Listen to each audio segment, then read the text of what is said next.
Hey, Dan Meyer here, and I am back once again with 5 more tips for Filipino virtual assistants who are looking to land American business clients. I'm going to show you how to do it successfully, how you're going to be able to do a mindset shift. What does that mean? Mindset. How you approach being a virtual assistant, how you approach landing new clients and keeping those clients. You need to be able to put a shift in how most Filipino virtual assistants think. Maybe you do this and that's awesome, but for the majority of Filipino virtual assistants I've worked with, and I have worked with thousands in the last 10 plus years, you probably need to do some kind of mindset shift in the way you have an outlook about what you do. Number 1 is knowing your worth. What is your market worth? What is it that you do that other people do just like you do and get paid?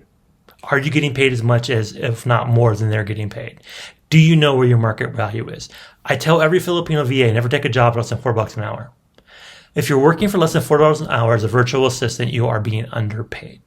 Now, you should get paid more than that. In the right situation, the right client, the right skill set, you work with them for a period of time, they give you a raise. That stuff's not what you want to work for, right? But don't undervalue yourself. Know what your value is. If you don't have a lot of training, if you don't have the best English, if you're not exactly sure how much you should value yourself as, look for other jobs that you think you can do and so they pay.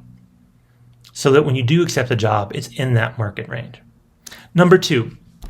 Be prepared to self-train. I say this a lot, right? This is kind of like one of those things where you have to constantly shift your mindset. Most Filipinos I work with come into the job thinking they're going to get trained because in most Filipino companies, there's a clear expectation. If I hire you, I have to train you how to do the job. I have to give you SOPs or procedures or policies or a handbook, something that's going to show you how to do most of what you have to do.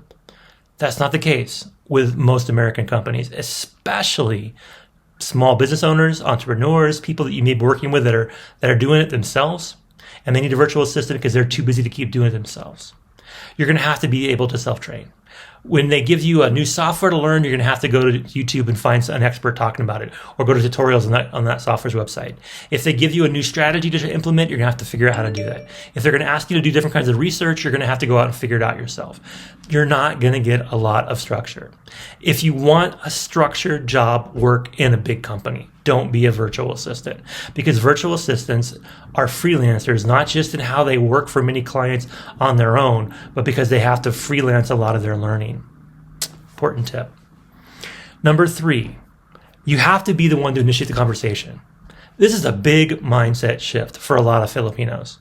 A lot of Filipinos I've worked with can be a bit shy. They're not sure about how strong their English is. They're not worried they don't have the right skill sets. They don't have the right education. They don't have the right expertise. They don't have the right certificate. There's a lot of things that people talk themselves into how they're not qualified. And they don't want to show that or expose that by having a conversation. They want to limit the conversation to just yes and no and saying whatever the client wants to hear and hoping things work out. That is a disaster, but I see it happen a lot because the mindset is I'm not the one that should speak first. And if I do speak first, I can't really speak what I want to say. I got to be very, very cautious what I say. There's a lot of politeness in the Filipino culture that is part of that as well. But the bottom line is if you want to work with American clients, you got to be a straight shooter. You got to tell them exactly what you want. You don't waste their time. If you want to give them feedback, make sure it's constructive, but give it. If you want to make sure that if you're the one that needs more information, more training, more time, more ideas, you need to set this schedule to be able to meet with them. You need to ask for a meeting. Don't sit and wait. One of the epic ways that Filipino VAs fail on the job with American clients is because they wait for instruction. The whole reason that client hired you is they're too busy to do everything themselves. So therefore, they're going to want to spend as little time as possible training you, talking with you. Maybe they're like you and they're talking and you might have a great conversation. Those are rare. Most American clients are going to be right to the point, right? Cut to the chase. If you do that by initiating the conversation, you'll be more successful. The next one is you have to report what you do. This is a big mindset, a mind shift for a lot of Filipino VAs. It's like, you know, you're doing the work you're asked to be doing. You're honorable. You're trustworthy. You're doing a good job. And they're not asking you to they're not asking you to tell them what you did today. And they're not asking for a report. So it must all be good. This is a recipe for disaster. You need to report what you do every week. weekend reports, if not even in the beginning daily, right? But you want them to know what you're doing so they never question what you're doing. As soon as a client, especially one who's not as successful as they thought they would be, who's not making a lot of money, those clients will generally blame the VA when things don't work out and say the VA is not doing enough. If you can show what you're doing is enough, that will never happen. And maybe the client still doesn't have a good business model and still not going to make money and still have to let you go. But they won't let you go because you didn't do what you're supposed to be doing. I see a lot of shady business people who blame the VA because they're not organized, profitable, or focused. Don't let it be your problem. Report every week what you did. How many X, Y's, and Z's you produced, how many things you shared, how many things you added, how many whatever. Report. I promise you, this is the best way to be successful when we're working with Americans. Don't give them a reason to question your productivity, and you'll be successful. Promise. Number 5, last one. You are not an employee of a company. If you're a virtual assistant, you're not an employee of a company. You are a virtual assistant for likely an entrepreneur or small business owner. You have to think like them. What does that mean, right? Say you work for a Filipino company, like you work for SM or you work for BDO or BPI. You're going to get a lot of training because you're an employee, because they're going to teach you how to do something. If you work an entrepreneur, a small business owner, like I mentioned before, they're not going to train you. In fact, they're going to want to spend as little time as possible training you because they're so freaking busy, they had to hire you. That's why they hired you, right? So you have to think like them.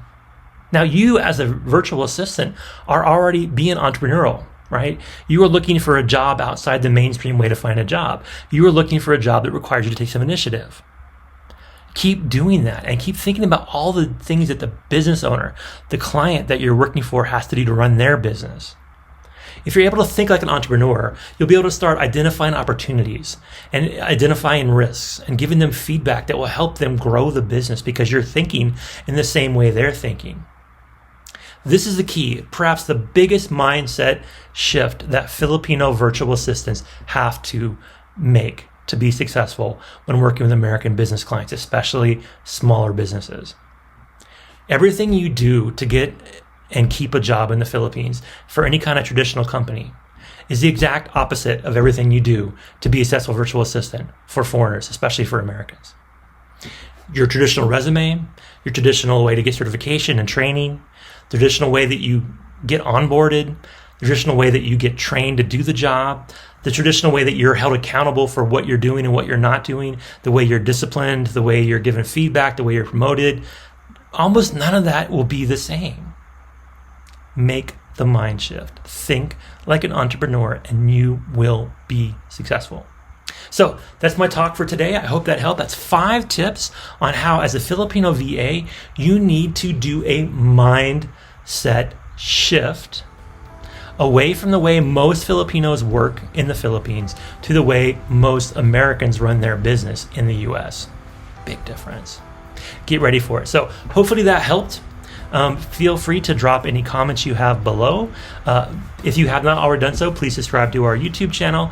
And I want to thank you for your time. I'll be back again soon with more tips. Now get out there and have an amazing day.